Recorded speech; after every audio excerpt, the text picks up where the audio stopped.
हर शहर में एक कहानी छुपी होती है।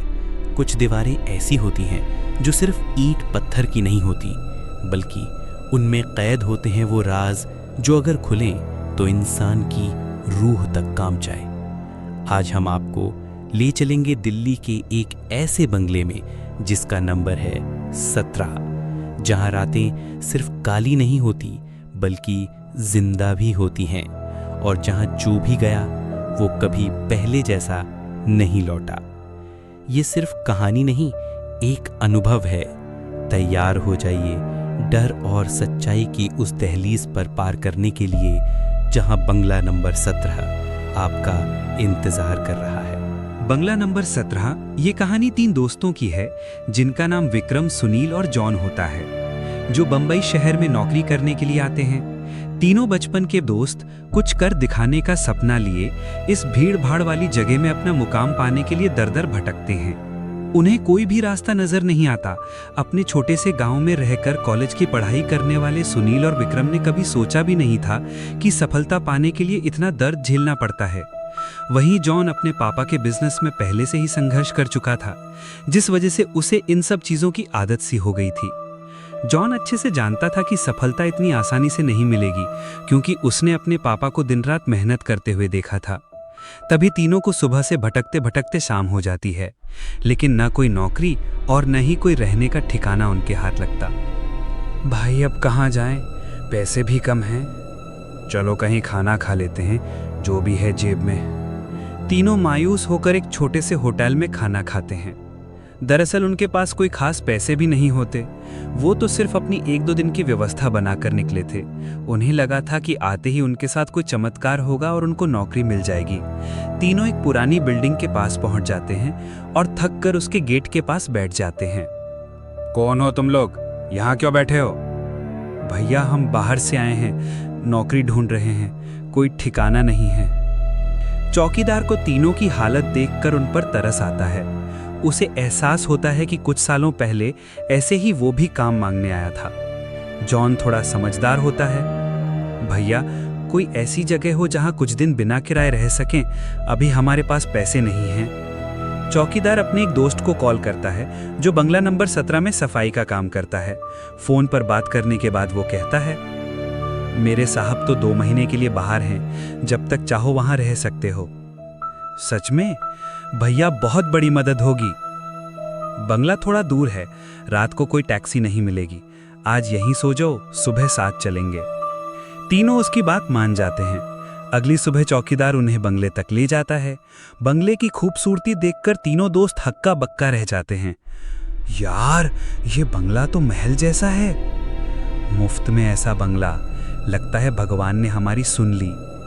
नौकर उन्हें अंदर ले जाकर गेस्ट रूम दिखाता है। तीनों राहत की सांस लेते हैं, नहाते हैं और फिर काम की तलाश में निकल पड़ते हैं।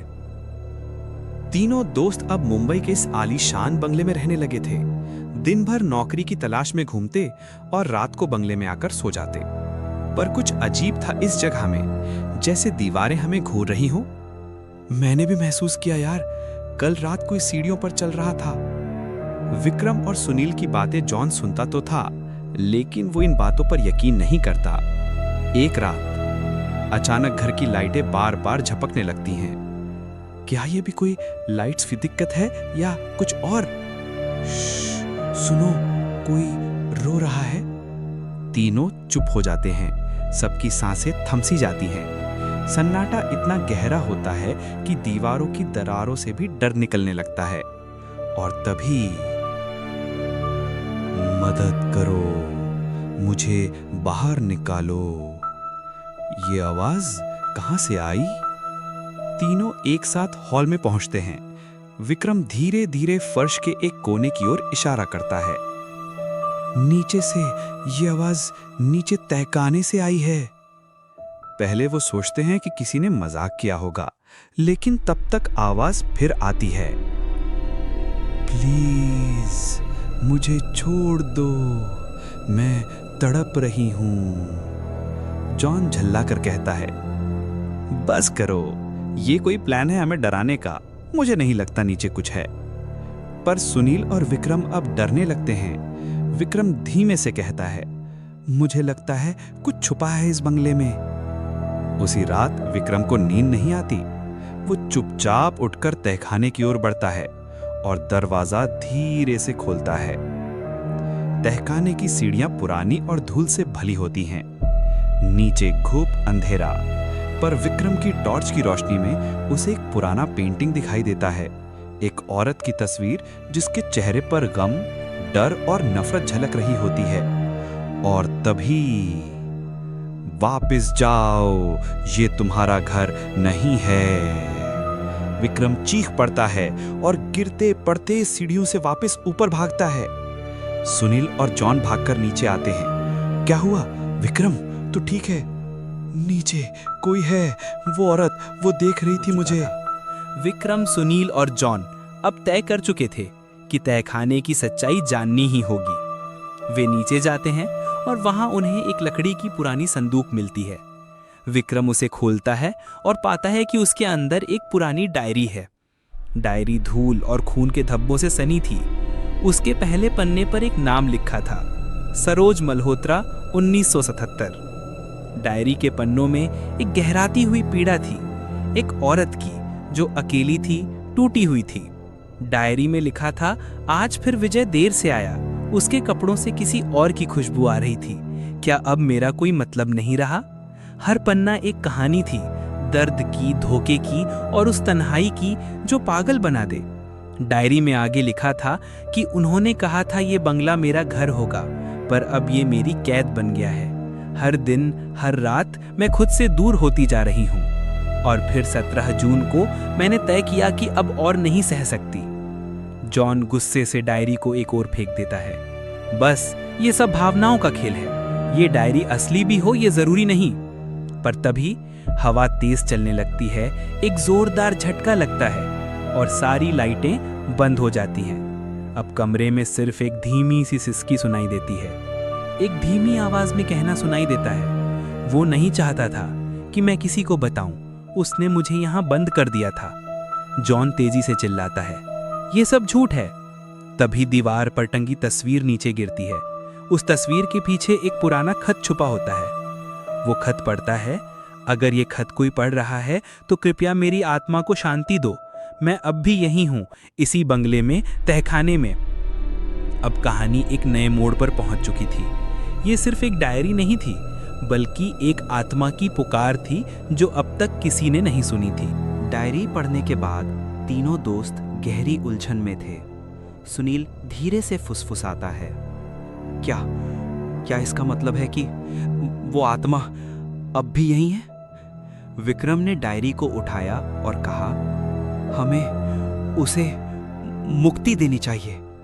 पर तभी कमरे की दीवारें हिलने लगती हैं, लाइट्स एक बार फिर बंद हो जाती हैं और एक अजीब सी आवाज गूंजती है, धीरे, बहुत डरावनी आवाज में, अब कोई नहीं बचेगा। सुनील अचानक जमीन पर गिर पड़ता है। उसकी आंखें उलट जाती हैं और उसकी आवाज बदल जाती है। अब आत्मा की आवाज में, गुस्से में, मुझे धोखा दिया और अब तुम सब भी भुगतो। विक्रम और जॉन पीछे हटते हैं, पर दरवाजा खुद ब खुद बंद हो जाता है।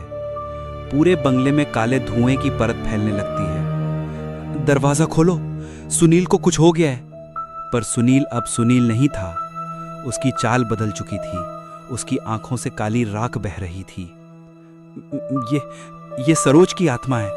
उसने सुनील को पकड़ लिया है। कमरे में लगे शीशे टूट जाते हैं। हर कोने से एक ही आवाज आती है, मुझे इंसाफ चाहिए।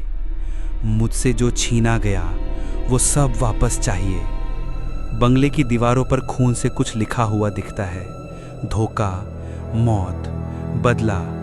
विक्रम जोर से चिल्लाता है, सुनील लड़ो इससे, ये तुम नहीं हो। पर आत्मा अब पूरे घर को जकड़ चुकी थी। रसोई से गैस खुद ब खुद चालू हो जाती है। सीढ़ियां टूटने लगती हैं। दीवारें पिघलने जैसी लग रही हैं। धीरे से, डरते हुए, हमें अब यहां से भागना होगा, नहीं तो हम जिंदा नहीं बचेंगे। पर भागने का कोई रास्ता नहीं था। अब वो तीनों नहीं, बल्कि पूरा बंगला उस आत्मा के कब्जे में था। बंगले के हर कमरे में चीखें गूंज रही थीं। सुनील अब सरोज की आत्मा के कब्जे में था। विक्रम और जॉन बिल्कुल लाचार। विक्रम ने कांपते हुए डायरी फिर से खोली और पढ़ा। अगर कोई आत्मा अधूरी रह जाए तो उसे मुक्ति देने का एक ही रास्ता है, उसे उसकी अधूरी बात कहने दो और उसे सच बता दो। हमें सरोज से बात करनी होगी, सच बताना होगा। जॉन डरते डरते सुनील की तरफ बढ़ता है, जो अब एक डरावनी परछाई में बदल चुका है। वो धीरे से कहता है, सरोज, हम तुम्हारी कहानी जानते हैं। तुम्हें धोखा मिला और कोई तुम्हारे लिए खड़ा नहीं हुआ, लेकिन अब हम तुम्हें सुनने आए हैं, तुम्हें इंसाफ दिलाने आए हैं। कुछ पल के लिए सन्नाटा छा जाता है। फिर आत्मा की आवाज आती है, क्यों इतने साल बाद, जब मैं मर चुकी हूं तब क्यों? क्योंकि हमें भी अब अफसोस है, हमारे जैसे लोग चुप थे और वही सबसे बड़ा गुनाह था। अब हम तुम्हें मुक्ति देंगे, तुम्हारी बात दुनिया को बताएंगे। आत्मा की काली परछाई धीरे धीरे सुनील के शरीर से निकलने लगती है। पूरे घर में एक रोशनी फैलती है, जैसे सालों बाद कोई सच्चाई सामने आई हो। दीवारें शांत हो जाती हैं, खून की लकीरें मिटने लगती हैं और फिर सरोज की आत्मा एक आखिरी बार बोलती है, शुक्रिया, अब मैं जा रही हूं जहां शायद कोई इंसाफ हो। एक तेज उजाला फैलता है और सरोज की आत्मा गायब हो जाती है। सुनील जमीन पर गिरता है, बेहोश लेकिन अब जिंदा। वो चली गई। जॉन और विक्रम एक दूसरे की तरफ देखते हैं, फिर डायरी को बंगले की एक पुरानी दराज में रख देते हैं, किसी और को ये सब न झेलना पड़े।